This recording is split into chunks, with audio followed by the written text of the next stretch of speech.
Traumatic brain injuries occurs after a major injury to the brain, most times after a motor vehicle accident.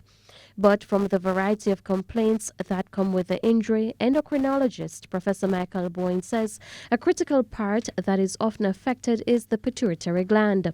The pituitary lies behind the eyes, and if you draw a line between your temples, where those all intersect, is the pituitary gland. It's about the size of a red pea or your fingernail, but we call it the master gland because it regulates the other glands of the body, the thyroid gland, the adrenal glands, which sit on top of the kidneys. They regulate the kidneys too.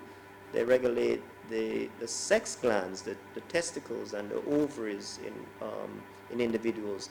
Professor Boyne says this was not a previously well-recognized complication with traumatic brain injuries because of the size of the pituitary gland. But doctors have discovered that between 25 and 70% of persons who suffer from TBI, their pituitary gland is involved.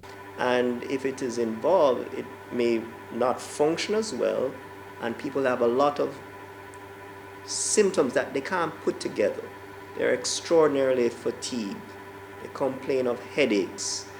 They have changes in appetite. They have weight gain despite their decreased appetite.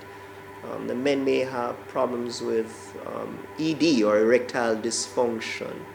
And so persons, and headaches, if I didn't mention headaches. The endocrinologist says a blood test can be done after the person has recovered to confirm any hormonal problem. If they're not in balance or that they're low, hormone replacement can be done. So there's hormone replacement for the adrenals, there's hormone replacement for the thyroid gland, for the sex organs. There's also hormone replacement for the growth hormone, although it is a little bit pricey. But yes, it can be treated adequately. With her health report, I'm Shamela Pullen wishing you good health. The health report is brought